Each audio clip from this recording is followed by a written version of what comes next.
And she held my hand, and I remember thinking, "Ooh, this is going to be the longest day of my life. Will I walk at the end of it? Will this be okay?" Because I hadn't known anyone who'd had neck and back surgery at that Uh-huh. time. It just seemed horrible. I was convinced this was not a dream. And then part of what convinced me is there were angels behind the surgeons, and they were massive. And they said, "Watch this." And they sent this massive blast of light through the surgeon's hands into my body. I'm curious if you could go back in time to Tricia on the morning of getting ready for this race, knowing everything you know now, what would you say to her? I was in the hospital 9 days. I've never said this in an interview. I didn't. What's going on, guys? Today's episode is with Tricia Barker. She's told her story before on a few podcasts, but we talk about some stuff that she's never ever talked about in with other interviewers. So I was super grateful she's with us today.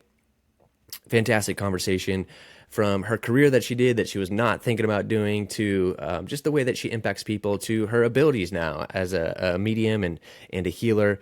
Just a really cool conversation. So thanks for being here, guys. Consider subscribing, liking, leaving me a comment. All this stuff is free, and I know everyone says that all the time, but it really, really, really does help me, and it helps me particularly get a little closer to doing this full time, which is what I want to do. So thank you, guys. Your support means everything to me. Appreciate you being here. Let's get on with it.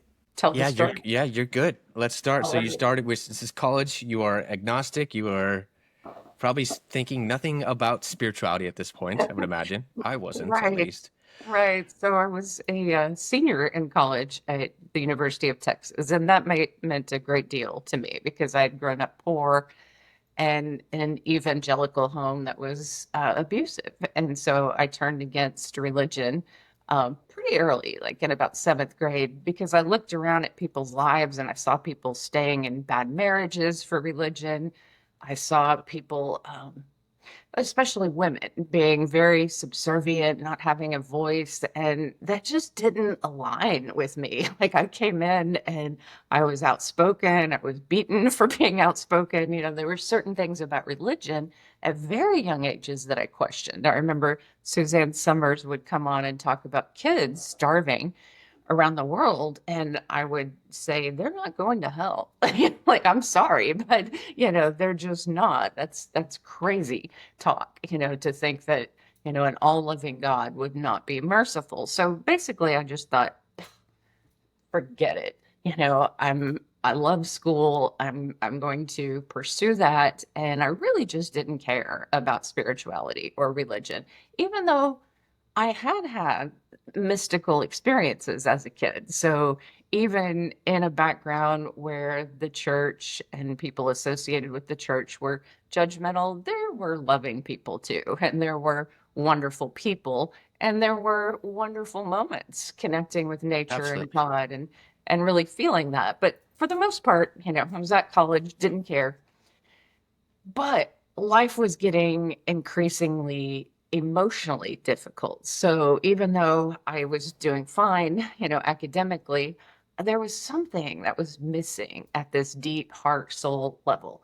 I looked to psychology, trying to figure out my past, but for the most part, other than trying one yoga class, and doing some chanting. I think it was Kundalini yoga. And I remember thinking, oh, that's weird. But that was the end of my delving into spirituality. However, I did take a variety of religions course, and listening to that, I remember thinking, oh, spiritual experiences, people change in a moment. Wonder Hmm. if I'll ever have one of those. And so fast forward to, I was on my way to run the Austin 10K, big race, and I had really trained hard. So I was in good physical shape. I was loved running, and that was something that I was returning to for greater health. I was not a morning person, though. I worked in bars to Okay. work through college. And so on my way to the race, I didn't stop for coffee. And I was like, God, I'm so sleepy. But, get there, the running will wake you up, and, the excitement of the people. Well, the first light I went through, how they have an intersection that has two lights. I know it was yellow, and I just gunned it because I felt like I Hmm. wouldn't get a good parking space. And when I looked up, it was red as I was going through the next one. And I don't understand, but I guess another car had jumped the gun and we just hit at 60 miles an hour. Luckily, they were in a big SUV and their injuries weren't as severe as mine, but I was in a tiny little Honda that just crunched up all around me. And I remember when it ended being slumped over to one side and I couldn't reach my glove box. And I thought, oh my God, am I going to walk? You know, my neck, my back, what's happening here? Didn't have health insurance because I thought my first job, you know, I'll get that, and never even thought about it because I didn't have it growing up. Growing up poor, you know, we just didn't go to the doctor except for, you know, a few emergencies. And as I was there, I just thought, God, I'm not going to graduate. This is really severe. You know, am I going to walk? And I gave this little foxhole prayer. I was like, there is a God, you know, help me now. And as I did that, I watched this bird fly over and people weren't stopping. You know, there's a law now that when you see a traffic wreck, you have to stop. They didn't stop for us. So several, and this is Sunday morning, so several people like looked like they were on their way to church. And so I was even, you know, more mad about that. I was like, Yeah, how do bizarre. you see us not stop? You know, a group of teenagers, I thought they were going to stop. They put on their brakes, looked at us, but the guy got out of the car and he had blood running down his head. The windshield had cracked and they screamed and drove off. And I thought, oh, yeah, I was just starting to get frantic. Well, as luck or fate would have it, a nurse stopped and her boyfriend ran. This is the 90s. So he ran to a payphone across the street and she immediately stayed with me, even though it looked like the other people had more injuries. She was like, no, you're in bad shape and I need you to not move. And they're going to put you on a board and it's going to be painful and you're going to have a long wait, but I need you to just breathe with me. And she held my hand, and I remember thinking, "Ooh, this is going to be the longest day of my life. Will I walk at the end of it? You know, will this be okay?" Because I hadn't known anyone who'd had neck and back surgery at that time. It just seemed horrible. So I was taken to the ER. The ambulance came, put us all in there, and one of the most amazing things is that the man and his daughter who were in the car, Mr. Flores, his mother, prayed with me while they were in surgery. So my car insurance paid for their surgery, and they were rushed in. I was just waiting for a long time, and basically they did the CAT scans and 2 MRIs and found that my back was broken in 3 places, that I've had all kind of internal injuries, and they couldn't give me pain medicine until a surgeon signed off on, you know, was this safe? So I was in a lot of pain and I was strapped down, you know, so that I wouldn't move. And I remember just the hours went by with incredible pain. I was asking people, I was so grateful for the nurses, you know, that answered my questions. A male nurse and a female nurse both were really kind. And in that ER situation, the other thing that happened though that blew my mind is I was in this one little cubicle and these nurses behind me were on the phone and they were talking to a neurosurgeon and they slammed down the phone and they were like, typical, he's not coming in because she doesn't have insurance. And I was like, what? I'm going to be denied. And as the hours were going by, I was losing feeling in my legs. So that was, you know, one of the things they would check. And I lost complete feeling in my left leg. I had some in my right. Well, an off-duty surgeon came in, and little did I know she was the head of surgery, Dr. Flan, and she was really cool. She looked at my chart, and I thought, all right, I'm going to make a personal connection with her, you know, like use my charm. And I was like, hey, you know, we talked about her BMW, her life, you know, that she had been on duty for a long time. And then I was real with her and I said, Dr. Flan, I have already made an attempt on my life once, and I will definitely kill myself if I don't walk. And I said, I cannot depend on my family. This is just the truth. And she looked at me And in that moment, she was like, I'm going to go home. I've been on duty 40 hours. I'm going to get dinner. I'm going to come back and operate on you. And this is going to be a success. And at that moment, I kind of relaxed. I was like, okay, she's confident. She's done this, many times before. And she called a partner of hers and two neurosurgeons, one man who'd been doing this for a long time, and he was very old, was assisting her, and she was the main surgeon. Well, when they came back and rushed me in, I remember thinking as I signed the form, and family members had come in and out by that time, not necessarily saying the right things. My grandmother was good in emergencies and was there, but um, when I signed the form, it said 17% chance of death, and that was due to the internal injuries. And I remember thinking, God, I'm 21. I'm in great shape. How can the chance of death be that high? But I have no choice, like let's do this and hopefully I don't die. As I went into surgery, I just felt relaxed. The next thing I realized is, you're face down when they're working on your back. And I popped out of my body somewhere in the middle of the surgery because there was a lot of blood. They had my back opened from really mid back all the way down. And then the hip was also opened up too because they were scraping bone from the hip. So that's what they did in those days. And it was gruesome. I mean, I just remember looking at it, and I'd seen some Civil War movies, where they're cutting off limbs and there's blood everywhere. And I was like, God, I didn't expect it to be this bloody. Why is it so bloody? That was my first thought. And then I was like, oh, I'm here. Like, do we go on? And then I just started looking around, at this consciousness. And later, people asked me, did you see in 360-degree vision? Of course I did. I could see behind me. I could see down, looking at the surgeons and their top of their heads and my body.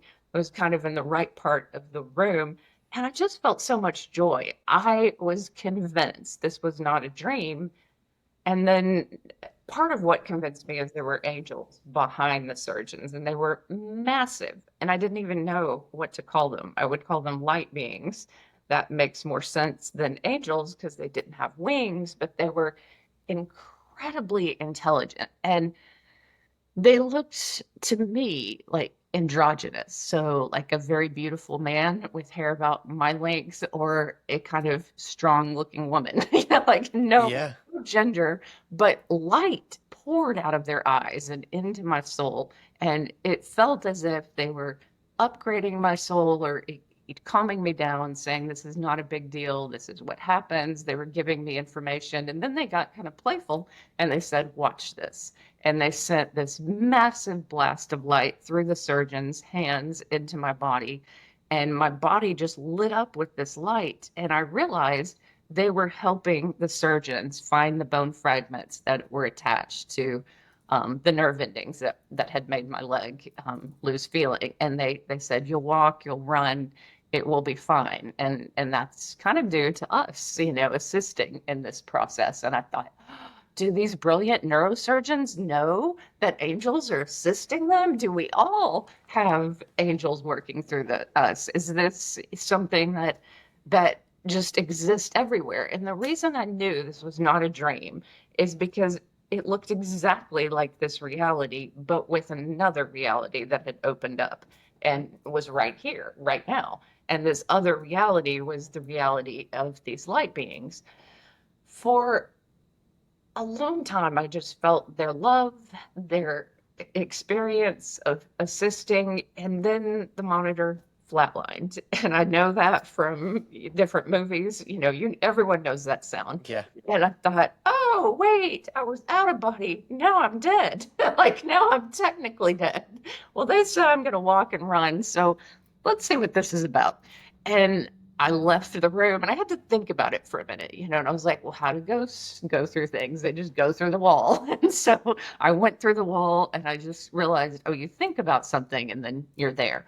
And I was in the corridor of the hospital and I happened to see my stepdad, and I thought, I don't know him that well. My mom married him while I was in college. I hope he's good to her. And immediately, even though the angels said I'd walk and run, I was already going, do I have to go back? This is kind of fun. You know, can I just leave that life behind and let's see what else is there? And I saw him get a candy bar. He was kind of a health nut. And I remember thinking, he has a secret sugar stash, I bet.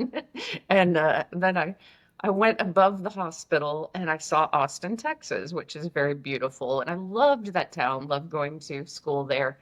And I just felt this love for everyone I'd ever met, you know, even just briefly at a restaurant or coffee shop, you know, just a minor transaction. I knew, oh, we're all connected through love.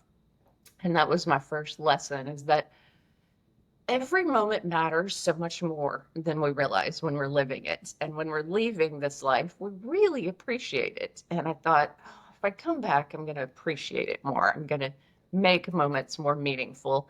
And I also felt this strange oneness with everyone, almost as if I knew their thoughts, but it's hard to describe because it's beyond human consciousness. But how can you know everything at once? You know, like how do you pull that into what you know now? But I did, and I realized that most people are good and most people are trying.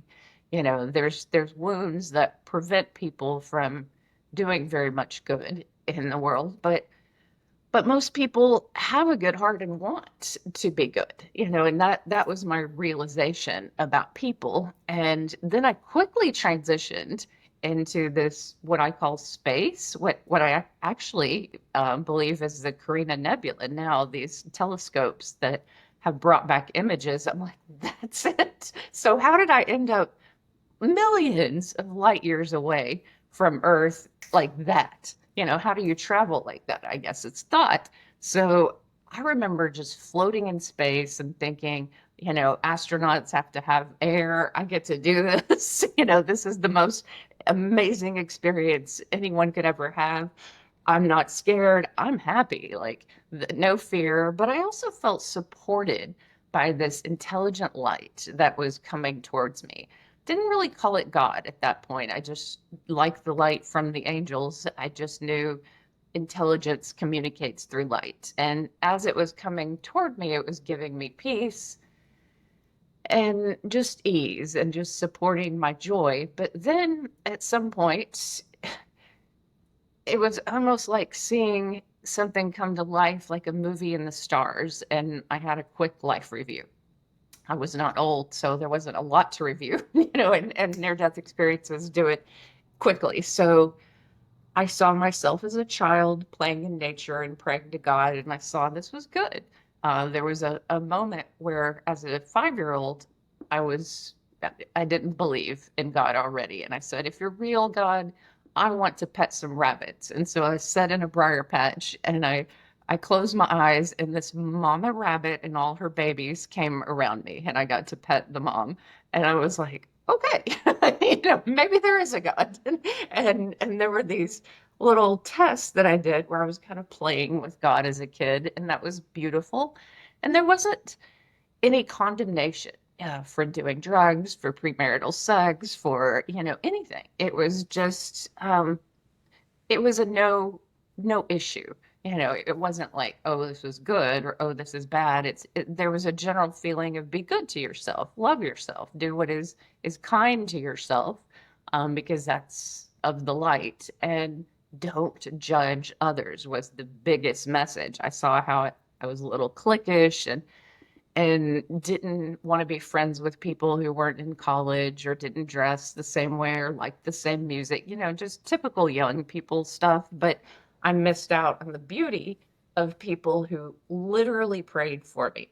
So there were these people at work, this married couple, older in their 30s, and I was, you know, in my early 20s. And I remember thinking, oh, that's so old, and I can't believe they didn't go to college, and they don't dress cool, and and then to see them on their knees praying for me, thinking I seemed sad and depressed, I was like humbled beyond belief. And I thought, you know, maybe my depression wouldn't have been as bad if I would have connected with them. And most of all, I just felt silly. You know, I just felt like what a silly way to live. I'm going to go back and I'm going to get to know people, not based on outward things, but always look at their heart, no matter their age, no matter where they come from in the world, just all prejudice, left me.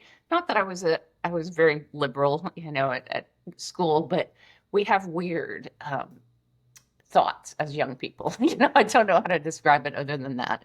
And I just thought, oh, there's so much more to this world, and the heart and soul matters. It matters to be kind. And that's what I took from that lesson. And then quickly I was ushered into what I call a holding place, but this is what most people think of as heaven. So if you've seen the movie What Dreams May Come, these beautiful rolling fields, where you connect with the souls of people you knew before. The grass seemed alive. It seemed to be singing with joy and swaying in the wind. And my thought was, oh, nothing really dies, even though there's so much that dies here, trees and grass. Here, it doesn't die. Everything is eternal. And to hammer that point home even more, heaven isn't boring. So my grandfather showed up and he looked very young. People sometimes take on forms when they felt really good or good looking. And I didn't know him when he was in his 30s. So I was like, who is this? But then I saw his eyes and his square jaw, and I was like, oh, that's my grandfather. And he's the only one I really knew over there. And he was very loving and a wonderful guy. Very simple, but just like dependable, very country.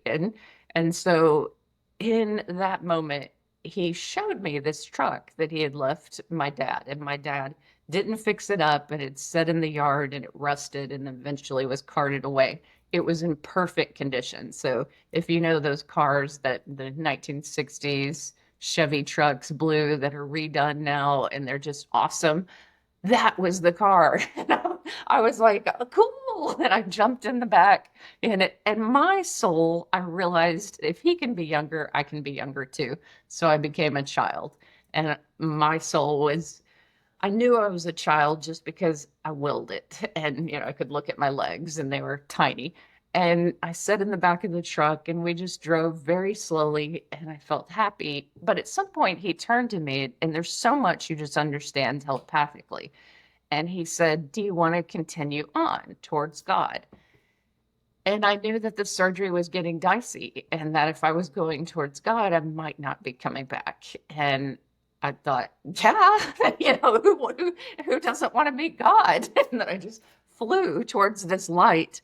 And as I was getting closer and closer to God, all of the pain of this life, and there was a lot of it, was leaving. So all of the ways that I was harmed as a child, all of the mean things that were said, all of the bullying, all of it seemed to just be left on earth. And I think the point was that we don't have to carry shame. We don't have to carry those moments. That's on other people. And in that presence of God, there is nothing but love. And you can't enter that realm without letting it all go. Because that's the healing. And as I was letting it go, that idea of forgiveness is not really for them, it's for you to not carry the weight of their karma, their life. And it just felt so good. And I remember thinking, I still had some of my human thoughts. I was like, okay, this is better than any drug. God is the best drug there is. And I've never felt this much love. And I've never felt this much happiness. And I've never felt this safe. And I've never felt this free. Finally, this is the best that anyone can feel. Oh yeah, I don't want to come home.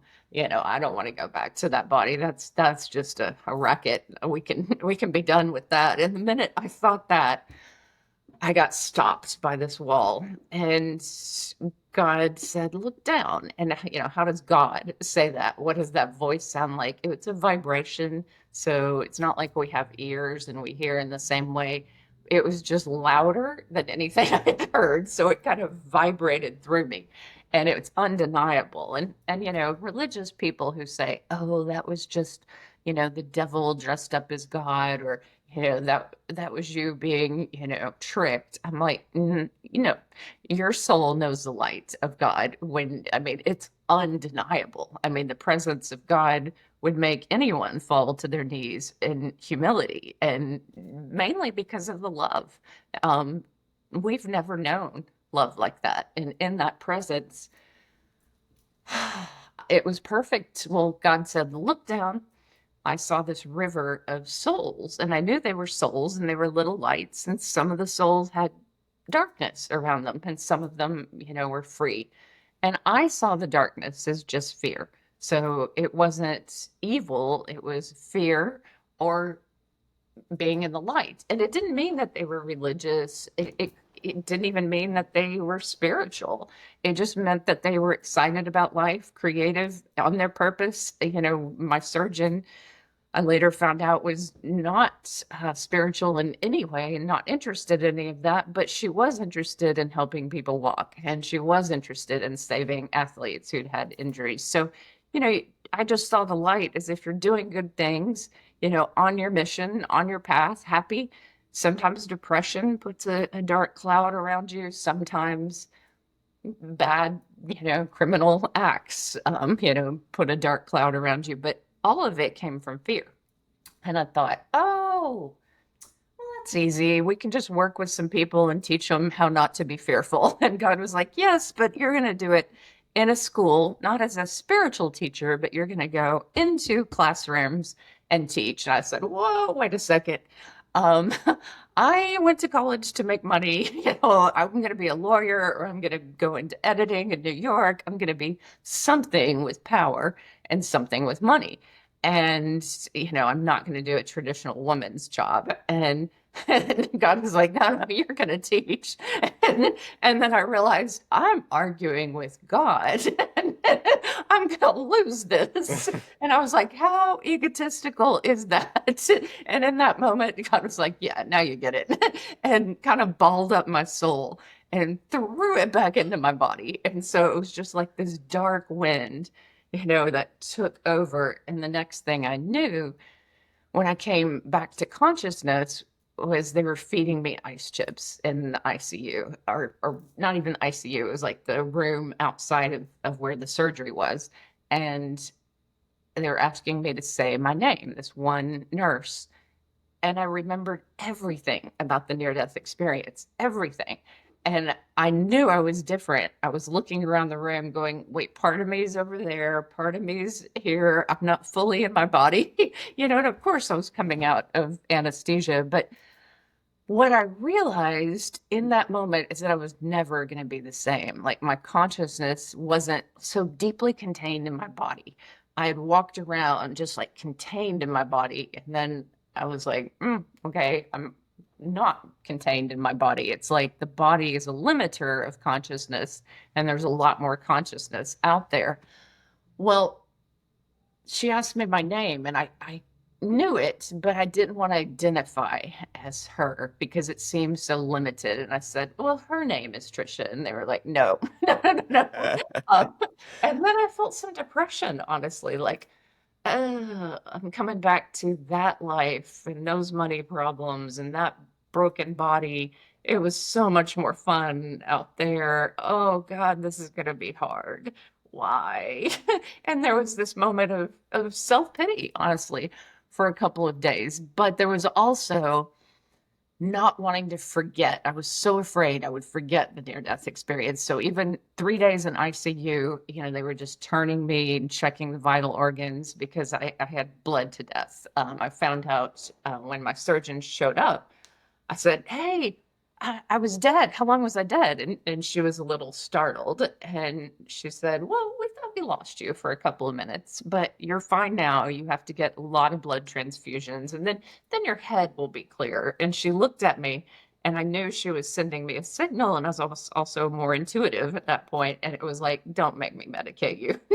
And I was like, shit, she doesn't want to talk about this. And so I really wanted to know if she felt angels talking through her, but I couldn't shut up about the NDE. So I was kind of a shy person before my NDE. Only opened up when I had alcohol at parties. And in that moment, I was talking to everyone. Hey, do you believe in God? Well, did you know that God is really this great big ball of light? People were like, must be the morphine. And then my mom said something kind of mean. She was like, she's an expert on God now. And I was like, oh, that's mean. You know, only my grandmother wanted to hear about the angels. And so when I was moved out of ICU, she gave me a notebook and I wrote a poem about the angels and wrote down everything I could remember. And I was in the hospital 9 days. I've never said this in an interview. I didn't accept my mission until that day I had to learn to walk. And when on the ninth day I was in a body cast and they pushed me out of bed and gave me a walker. And it was so disappointing because the 80-year-olds were passing me and here I was just barely shuffling along and it just felt like swords, even with all the medication. My legs felt like they were the most painful things on the planet. And I walked all the way to the end of the hall and I saw that people were graduating. And I saw the tower had turned orange and I knew I'd missed my graduation. And I was like, okay, I'm going back and getting my teaching certification. And I kind of felt like if I didn't do it, my whole life would be off track, that it would not work out until I did it. And it didn't feel like I had much of a choice. And I know that's kind of bizarre, for some people to wrap their head around. But in retrospect, it was a beautiful thing because teaching turned out to be this really healing career for me. The wounds that were not healed by the near death experience, the bullying. Well, I got to work with kids who were bullied and teach them different ways. I got to teach kids how to be more emotionally intelligent. I got to teach them meditation. I really got involved in the lives of students who were suicidal, in the lives of students who were experimenting with drugs, in the lives of students who are, in highly religious homes and loved them all. It was a beautiful experience that was as much for me as them. And I know I was supported on that journey. Administrators had a sense of humor around it, but no one has ever denied that I've had an impact on students. And I think, as weird as they might think I am, like their personal beliefs, there's no denying that students heal, change, feel inspired. I had certain soul contracts with certain students. Wow. Incredible, Tricia. Incredible. Do you have students today that come up to you and say, "Hey, I saw your interview," and they want to talk about it? So there's a mix of things. Honestly, I think students are more impressed that I'm a writing instructor and that I have a book out, and that, it's sold because academic writing, no one reads the books. There might be one review and they're like, wow, you have 500 reviews, you're Yeah. selling books, and so I think they look at me as an expert writer. And they're kind of happy that I'm at a community college. And, like to them, that's the most important thing. But there are some spiritual seekers, some who read tarot cards. In general, this Gen Z crowd is very spiritual. A lot of them have tried psilocybin. A lot of them are open to energy and meditation. I think the pandemic opened people up to meditation. Just what are you going to do? Try something new. And there's one funny story. Do you want to hear it about a kid who, I would love to. okay, so when I first started the YouTube channel, I had one student who was very conservative. And I was like, oh, am I going to get in trouble with this one? And he came up to me and he was like, I just have to tell you something.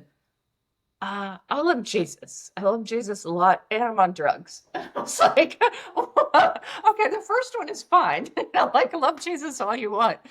No problem with that. But now I have to walk you down to counseling, because telling me that you're on drugs, and you seem a little off balance in this moment. And so I want you to talk to a counselor.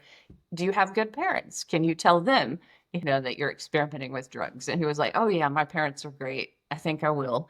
But, we went to counseling. 2 weeks later, he came back and he said, Okay, I don't want to admit that I have schizophrenia and I got off my meds in your class. And thank you for taking me to counseling and thank you for, um, yeah, for just being kind to me in this moment and not making it a big deal.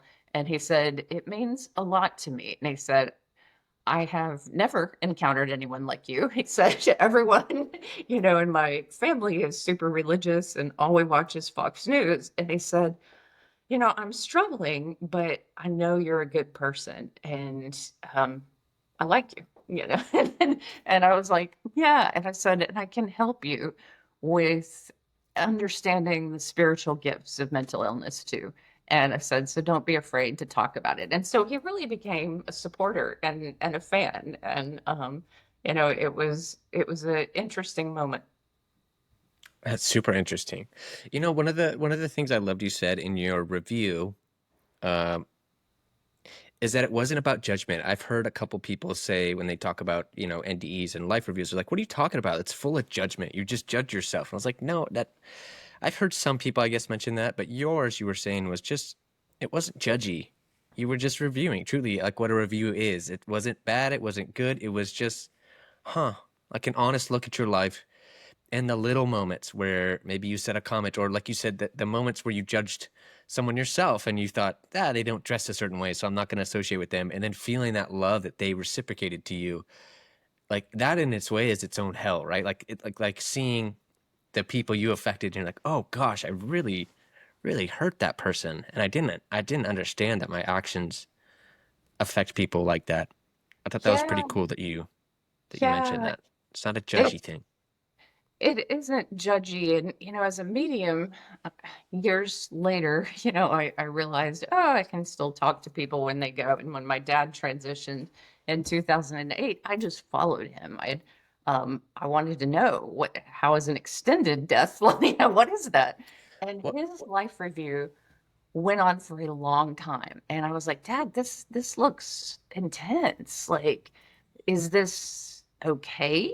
And he was reviewing every choice that he had made, kind of hammering the point that there is free will and that every choice affects every choice. And some choices are more important than others. Well, he said, oh, no, no, it's like universe school. That's what he called it. And he said, I'm just learning. He said, it's not about punishment, it's about learning. And your soul upgrades in a sense, and you try to hold on to what you learn from that other side. And he kind of was implying that he was going to have another life, that he was going to reincarnate. Wow. You said that you grew up in and if you don't want to talk about this, we don't have to at all. But I think you said you grew up in abusive households. Was it your mom's or your My dad? mom. And then how? Okay.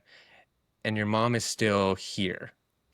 I know, and that's a really hard thing. I battled talking about it publicly, but our relationship when I was writing the book ended.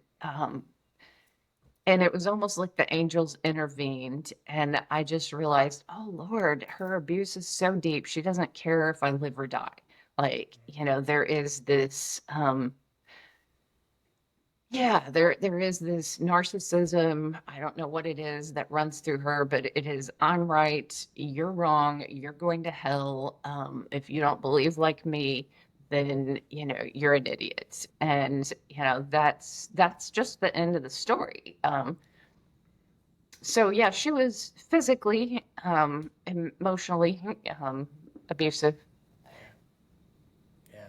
I would be, are you curious at all to like what, like for her to go to the other side and then have her life review? Like, I'm always curious by people who make choices, that hurt people.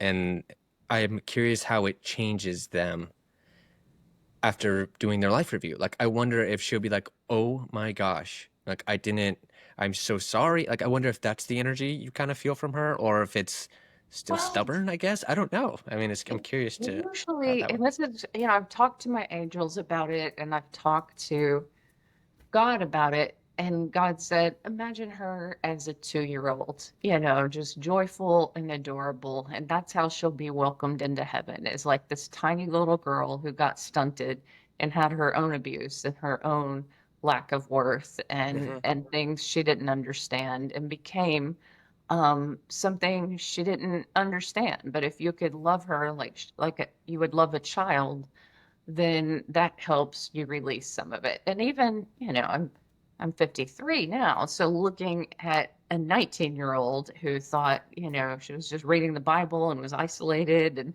it said spare the rod, like, Mm-hmm. whatever that is about children in the Bible, she was just not bright in some ways, like honestly, not Mm-hmm. educated, not worldly, didn't know a lot of people. She just felt very bad about herself. And she probably thought, you know, that, I mean, I guess she believes I'm going to hell. And, like that she was doing her Mm-hmm. best in her mind to keep me out of hell. But I was like, whew, she thought she was beating the devil out of me, but she was really beating God out of me at that Wow. young age. Wow. Wow. Okay. Well, what a powerful NDE. So your abilities, or I would say abilities enhanced, because you didn't really have abilities. You said you had mystical experiences, but now you can people can book a session with you, if I'm correct, right? And Yeah, yeah. I'm interested how your life is currently. Yeah, You're still teaching, I know that.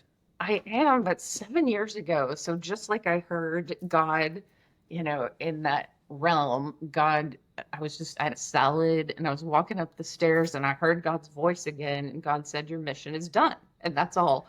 And I got a quick little review of certain students who didn't kill themselves, who were successful, mainly because of Wow. my Wow. connection. And it was like you met the people you were destined to meet. Amazing. And then I was like, what do I do? Can I win the lottery? Can I just go sit in a hammock in Costa Rica? Like, God, what do I do for a career?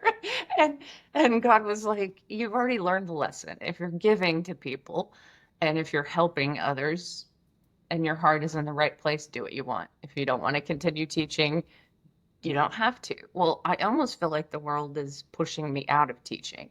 Each year it's gotten increasingly harder. What I loved, creative writing, was taken away from me. Just each year more and more was taken away. I was bullied last year by a fellow professor, and then he got the teaching award. Like I'm just like, okay. um, there's something going on here where I'm kind of not welcome anymore, and I feel like they are pushing me out, not the students. A lot of people might think that students would react negatively to my platform, but they don't. Like there's something about when you're authentic with students and you tell them, I'm here for your success. Doesn't matter who I am. I'm here to make you a better writer and a less anxious person and a happier person and a more successful person. And that's for everyone. And I create community in my class, and I really have a way of doing that. I love it. I love it still when I'm in the classroom with students. And so that's what my degree is in. And I think I'm attached to it. But now I just feel like everyone else. Like, I don't know what to do.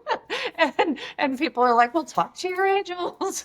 And so I think when you're in the process of another moment of evolution, it unfolds at the speed it's going to unfold. And it's really just about allowing your wounds, your fears to let go and to know that God has you in the next stage of your journey, whatever that is, and to just be open.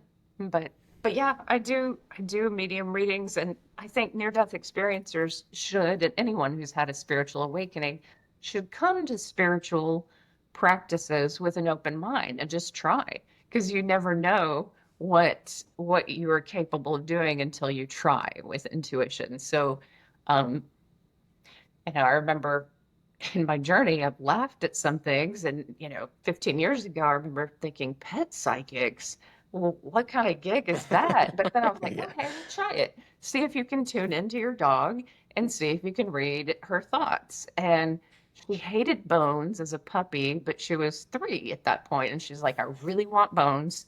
And when you're cooking chicken, it's just mean not to give me just a little bit. and, And so I went to the store and I got her bones and she tore them up. Like, and then she was just a bone dog from that point forward. And I was like, okay, I did hear that. And then when I Wow. gave her chicken, she would hug me. She would like put her paws around me, like, thank you. And I was like, damn. Yeah. Damn. Okay. I was like, maybe. And as time has gone on, I listen to plants. I know how much water they need. I listen to trees talk. I mean, it sounds crazy, but the natural world does speak to you. You don't have to take mushrooms to to do that. Like, I think I'm kind of stuck that way, if that makes sense. Like a Mm-hmm. spiritual awakening just opens up the veil and you see your connection to everything. So that's just the way it is. So, you know, I think near-death experiencers, we're lucky, even though we have great physical pain sometimes. We're so lucky that, you know, people can meditate their whole lives and not get some of these understandings. And so it's a gift that should be honored, you know, that it should be sacred and it should be used for good, you know, not for attention. This has never been about me. I didn't even want to be a medium. I didn't even want to be public. Like you know, all those years of teaching from, oh gosh, when was it? I taught right away. So like 96 until 2013 or 14, when the first show I survived, Beyond and Back came out. I thought, okay, I'll do it once. I'll tell my story once on a TV show and no one will see it. And, you know, it'll just reach the right people. Oh my gosh, people started And recognizing here I me. am, just reaching out, harassing you. Get on the show. No, no. And National Geographic wanted to do a story on me. And when National Geographic came out, I was like, oh, they made this sound kind of silly because they took the science element of it. I was like, I need to tell my story. I'm a writer. It's time to write my book. And that was at that point. I didn't know what I was going to do. But honestly, being ushered into the spiritual community was a shock because, you know, a lot of wonderful people exist in the near-death experience community in spirituality, but like churches or like anything, there are frauds and there are people 1000%. there are people who create cults. There are people who are so wounded and give you crap advice, and there are people who um attack you, you know, like are jealous. And I was like, I was never in this to be seen. I was Mm-hmm. in this to really ease the suffering of anyone who's dying, you know, who has lost someone, who's lost a kid, who, you know, has lost someone to drug and alcohol abuse, because you can sit in a church and hear that your kid is burning in hell for that and feel worse, or you can go, no, you know, that's not God. God is far more merciful than that and sees the whole picture. And you know, I think people leave religion because of corruption, of priests who molest people and get away Mm-hmm. with it, and you know, just all kind of reasons why people leave, but still have mystical experiences. So I just wanted to validate other people's awakening and support other people in healing. And that was it. So it was a shocker. I've gotten a lot tougher, you know, being out there because Yeah. I was just like, oh, we're all living light, right? And Yeah. then some jealous person, you know, sends dark energy. I'm like, you can do that, you know. Yeah. No, I've definitely noticed there is, just like anything, it's no different in the spiritual community. There is a lot going on. There's some really incredible people. Um, but spirituality is not all love and light. Like, it isn't. And in fact, a lot of times it's looking at yourself and going through some really hard moments of acceptance and accepting yourself for the bad things that you would classify as bad, I guess, and the good things and all the above. Um, But sounds like you're in a transition period, whether you're full time in this world or not. I know you have a YouTube channel as well, and obviously your book does very well. So I'll link everything in the notes. I guess my last question here, I'm curious if you could go back in time to Tricia on the morning of getting ready for this race, knowing everything you know now, what would you say to her? Oh, that's a really good question. You know, there's of course, you want to have the awakening that you have now, and if the near death experience is the only way to have that, I would want her to have it, but